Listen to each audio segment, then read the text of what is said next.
Guys आज मैं आपको यूपीएससी प्रीलिम्स के लिए सिलेक्टेड जो पॉइंट है वही ढूंढ के लाई हूँ। लगभग 4 सब्जेक्ट के बहुत इंपॉर्टेंट ये टॉपिक होते हैं। अगर आपने नहीं पढ़ा है तो इस टॉपिक को प्लीज़ पढ़ लीजिए क्योंकि बहुत ज़्यादा इंपॉर्टेंट है। तो पहले हम तो बात करेंगे हिस्ट्री की, उसके बाद हम बात करेंगे इकोनॉमिक्स, फिर पॉलिटी और जियोग्राफी।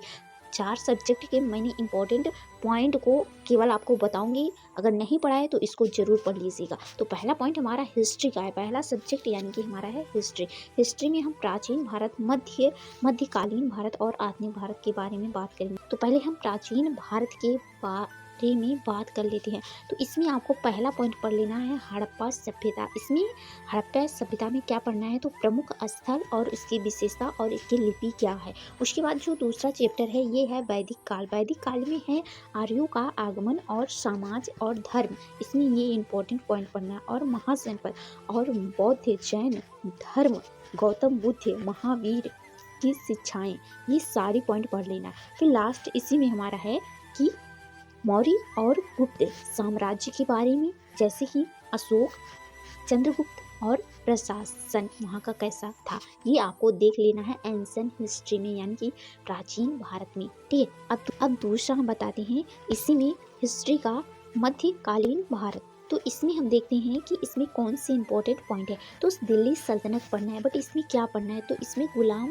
वंश से और लोधी वंश तक के बारे में पढ़ना है। ठीक है, दूसरा चैप्टर हमारा है मुगल साम्राज्य। मुगल साम्राज्य में बाबर से औरंगजेब तक का प्रशासन, इनका प्रशासन कैसा था। ठीक है, उसके बाद हमारा तीसरा पॉइंट है उसी में है कि भक्ति और सूफी आंदोलन। तो इसमें क्या पढ़ना है, तो इसमें हमें पढ़ना है प्रमुख संत और इनका प्रभाव, यानी इनका क्या प्रभाव रहा है, ये जो संत रहे हैं, ये जो भक्ति के आंदोलन में इसमें इनका क्या रोल था। ठीक है, इसके बाद हम देखेंगे मराठा और शिवाजी के बारे में। तो इसमें मराठा के बारे में जानेंगे। फिर उसके बाद प्रशासन, युद्ध नीति, ये सारे पॉइंट हमें पढ़ना है। अगर नहीं पढ़ा है तो भाई सभी लोग इस पॉइंट को दोहरा लीजिए, इससे हर साल क्वेश्चन पूछे जाते हैं इन सारे टॉपिक से। ठीक है, अब हम हिस्ट्री में जो हमारा आधुनिक भारत है इसमें हम देखते हैं किस पॉइंट से ज़्यादा क्वेश्चन पूछे जाते हैं। तो पॉइंट मैं आपको केवल बता रही हूँ, इस पॉइंट को जरूर एक बार पढ़ लीजिएगा। और ब्रिटिश शासन का आगमन, तो इसमें ब्रिटिश जो शासन था इनका आगमन हुआ, तो जैसे कि प्लासी और बक्सर का युद्ध हुआ था। और दूसरा पॉइंट ये तो हमेशा आता है कि 1857 की क्रांति के बारे में इनमें जानेंगे, इनका कारण, नेता और असफलता के क्या कारण थे। ठीक है, उसके बाद हमारा इसी में है तीसरा पॉइंट है कि भारतीय राष्ट्रीय आंदोलन। इसमें आंदोलन में हम ये जानेंगे कि कांग्रेस, महात्मा गांधी और आंदोलन हमें जानना है, हमें पढ़ना है। ठीक है, और इसके बारे में हम जानेंगे जो हमारा लास्ट पॉइंट है आधुनिक भारत में, ये है संविधान निर्माण। संविधान निर्माण में हम जानेंगे कि स्वतंत्रता संविधान सभा और इनके प्रमुख नेता कौन थे जब हमारा संविधान सभा का निर्माण हुआ। ये हमारी है मॉडर्न हिस्ट्री में। अब हमारी हिस्ट्री के जो सब्जेक्ट हैं ये ख़त्म होते हैं, यानी कि जो इम्पोर्टेंट पॉइंट है इसको मैंने बता दिया है, इसी से हमेशा हर साल क्वेश्चन पूछे जाते हैं। अब हम अगले सब्जेक्ट की बात कर लेते हैं। ये हमारा अगला सब्जेक्ट है अर्थव्यवस्था। अर्थव्यवस्था में हम देखेंगे कि कौन सा इम्पोर्टेंट पॉइंट है और क्या पढ़ना है। तो इसमें जो आपका भारतीय अर्थव्यवस्था है इसमें इम्पोर्टेंट पॉइंट है GDP, GNP, NNP। इसकी परिभाषा क्या है और इसमें क्या अंतर है, ये बहुत ज़्यादा पूछता है, ये ट्रेंड में चलता है। उसके साथ ये मुद्रा स्फीति पूछता है। और अगला पॉइंट हमारा है कि मौद्रिक नीति। इसमें मौद्रिक नीति में आपका पूछता है RBI, रेपो रेट और रिवर्स रेपो रेट, ये सारी पॉइंट पूछता ही है। और वित्तीय नीति में आपका क्या पूछता है, तो इसमें राजकोषीय घाटा, प्रत्यक्ष और अप्रत्यक्ष कर, ये सब पूछता है। ठीक है, अब की बार बजट पेश किया गया है तो इसकी वजह से भी इस तरह के क्वेश्चन इस पे बनाए जा सकते हैं इस पॉइंट पे। ठीक है, अब हम उसी में जो हमारा इकोनॉमिक्स है इसमें हम देखेंगे बैंकिंग और वित्तीय संस्थाएं। बैंकिंग और वित्तीय संस्थाएं में हमारा जो क्या इंपॉर्टेंट पॉइंट है, तो ये है RBI और इसकी भूमिका। तो RBI की भूमिका क्या है, तो इसमें मौद्रिक नीति, SL, CRR, ये सभी पॉइंट हमें पढ़ लेना है। ठीक है, यहाँ हमारा अगला पॉइंट है जो नाबार्ड, सेबी है, इनके क्या कार्य है, क्या महत्व है इसका, ये हम जानेंगे। ठीक है, ये जाने की नहीं, जैसे कि आपने अगर कॉपी बनाई है तो कॉपी से एक बार रीड कर लीजिए या फिर यूट्यूब पर क्लास देख लीजिए। इसके तहत अगर आपके पास बुक है तो बहुत अच्छा है, ठीक है। एनबीएफसी है, इसका क्या कार्य होता है और इस पे नियंत्रण किसका होता है, ठीक है, या ये किस पे नियंत्रण रखता है, ये सारे पॉइंट अपने को जाने। उसके बाद हम देखते हैं तीसरा पॉइंट हमारा है इकोनॉमिक्स में कि बजट और आर्थिक सर्वेक्षण। अब की बात बहुत इंपॉर्टेंट है बजट। तो बजट के जो प्रमुख बिंदु है इसको जानना है आपको। राजस्व, व्यय, घाटा, ये सभी पॉइंट आपको एक बार देख लेना है। और उसके बाद हमारा इसमें दूसरा पॉइंट आर्थिक सर्वेक्षण के मुख्य बिंदु, प्रमुख योजनाएं और नीतियां क्या हैं। उसके तहत हम देखेंगे कि देश और राज्य वित्त आयोग एक संग्रह और वितरण, इसके बारे में आपको पढ़ लेना है, ठीक है।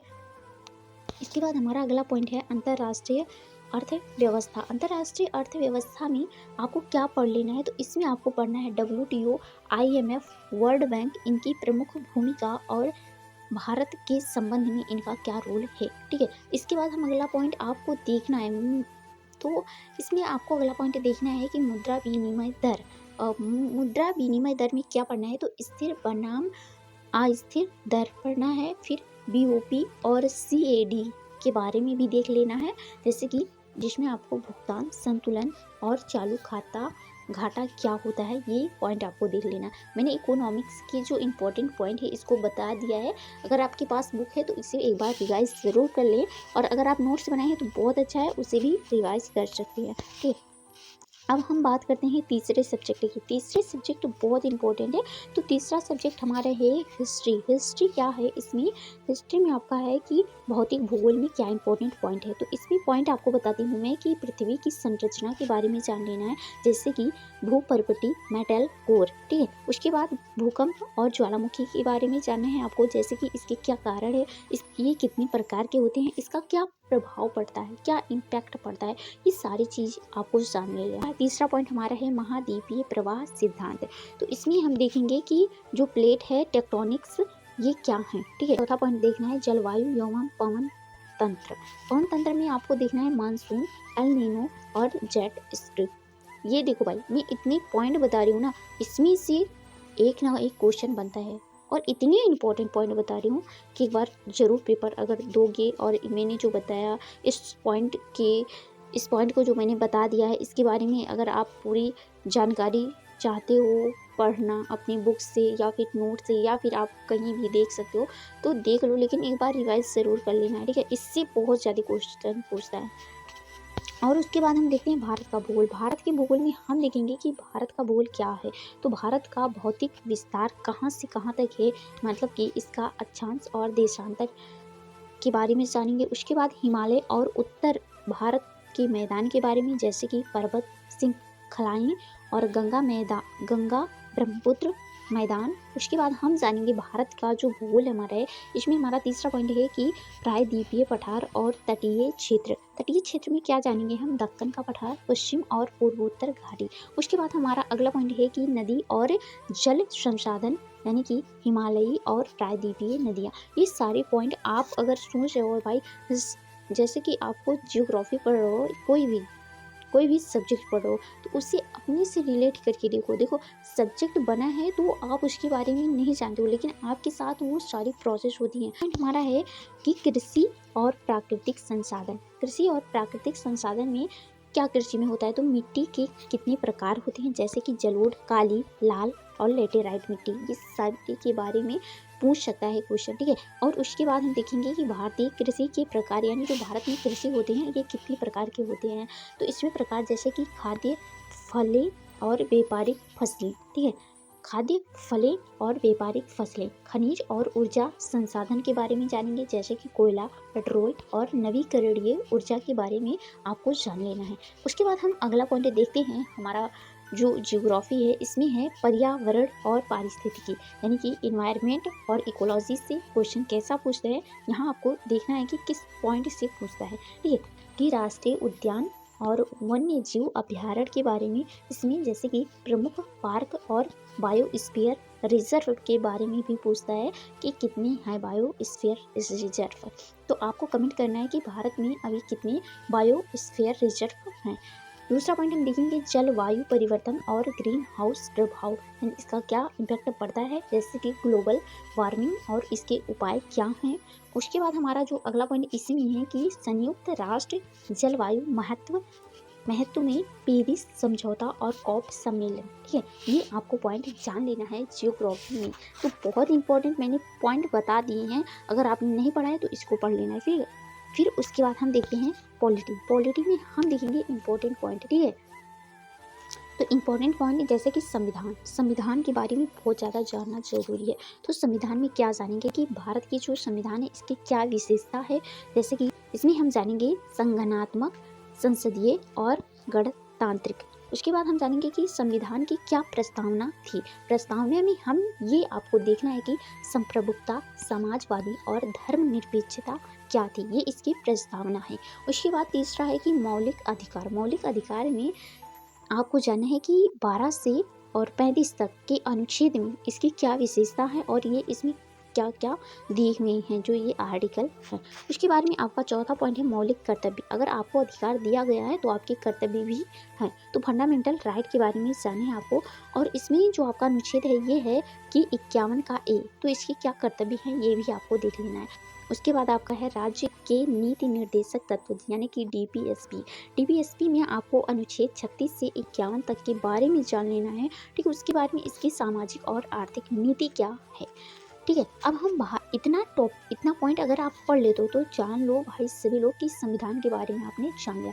ठीक है, उसके बाद हमारा जो दूसरा पॉइंट उसी में है कि केंद्र और जो राज्य है आपका, इसमें क्या क्या पॉइंट है। तो केंद्र और राज्य में कौन कौन होता है और इसकी क्या शक्ति होती है, इसमें क्या टॉपिक है, यानी कौन से इंपॉर्टेंट पॉइंट हैं। तो इसमें आपका है कि राष्ट्रपति और राज्यपाल के बारे में जानना है आपको।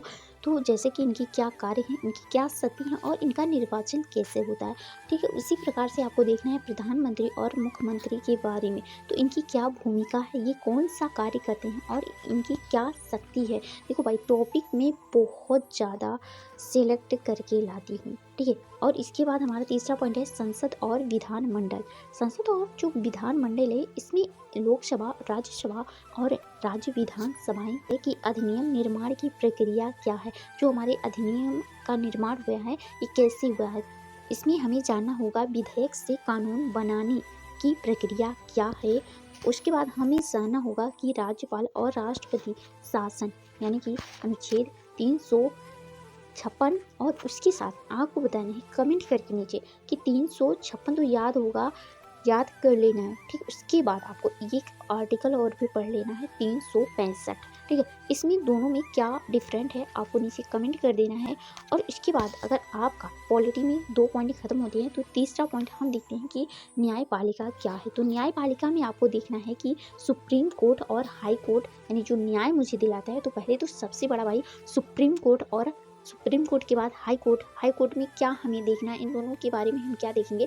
तो इनके पास कितनी शक्ति होती है और उसके साथ इनका न्यायिक समीक्षा क्या होता है। और अनुच्छेद मुझे देखना है, तो अनुच्छेद 24 और 226 में रिट और न्यायिक शक्ति क्या है, यानी कि जो अनुच्छेद 32 है और 226 है ये कहाँ पर लागू होता है, कहाँ पर नहीं होता है, ये सब कुछ आपको देख लेना। ठीक है, या इसके बाद जो आपका तीसरा पॉइंट है ये न्यायिक सक्रियता बनाम न्यायिक आत्मसंयम, इसे हमें देखना है। इसमें क्या देखना है, PIL और कैसला। ठीक है, कैसला आपको देख लेना है। ठीक है, ये न्यायालय के बारे में इतनी सारी पॉइंट को मैंने 4 खंडों में पॉलिटी को तोड़ा और इसमें आपको बता दे रही हूँ। और इसमें लास्ट में आपका जो ये पॉइंट है कि संवैधानिक निकाय में आपको क्या देख लेना है। तो संवैधानिक निकाय में निर्वाचन आयोग के बारे में जानना है कि इनकी जो स्वतंत्रता और क्या शक्ति है। फिर उसके बाद हमें जानना होगा कि संविधान संशोधन की प्रक्रिया क्या होती है, यानी कि संशोधन की जो प्रक्रिया दिया हुआ है ये अनुच्छेद 368 में दिया हुआ है। ठीक है, उसके बाद आपको जानना है कि अनुसूचित जाति जनजाति आयोग के बारे में, जैसे कि सामाजिक न्याय से संबंधित अधिकार क्या हैं। ठीक है, इसके बाद आपका चौथा पॉइंट है कि वित्तीय आयोग। वित्तीय आयोग में आपको जानना है कि करों का बंटवारा कैसा होता है। यहाँ हमारे पॉइंट खत्म होते हैं और इसके पीडीएफ आपको हमारे वीडियो के डिस्क्रिप्शन में, मतलब वीडियो के नीचे जाएंगे तो वहाँ पर आपको डिस्क्रिप्शन लिखा होगा, वहाँ पर टेलीग्राम है, टेलीग्राम को ज्वाइन करेंगे, फिर वहाँ से आप इसके पीडीएफ डाउनलोड कर सकते हो। अब देखो डाउनलोड करने का क्या फ़ायदा है, डाउनलोड करेंगे तो आपको पता चल जाएगा कि ये हमारे इंपॉर्टेंट पॉइंट है और इतनी 4 सब्जेक्ट के मैंने भाई इंपॉर्टेंट पॉइंट बताए हैं। और इसको आप अगर अभी 1.5 महीना बचा है तो 1.5 महीना आप मान के चलो बचा है, तो इसमें आप रिवाइज कर सकते हो ये इंपॉर्टेंट पॉइंट। और इसके साथ जो बच्चे 2026 की भी तैयारी कर रहे हैं, इनके लिए भी बहुत इंपॉर्टेंट है। बच्चे हैं, न्यू बच्चे हैं, कि वो चाहते हैं कि उनको बुक कैसे लेना है, तो बुक आपको वीडियो के डिस्क्रिप्शन में ही बुक का लिंक मिल जाएगा।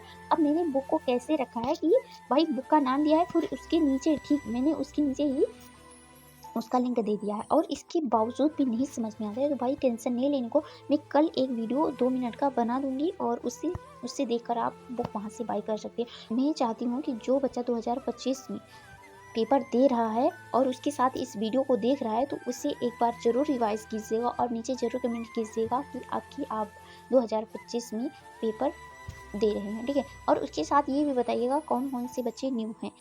और इसी तरह की वीडियो के साथ हम आपसे मिलते हैं किसी नेक्स्ट वीडियो में। तब तक के लिए bye bye, tata, take care.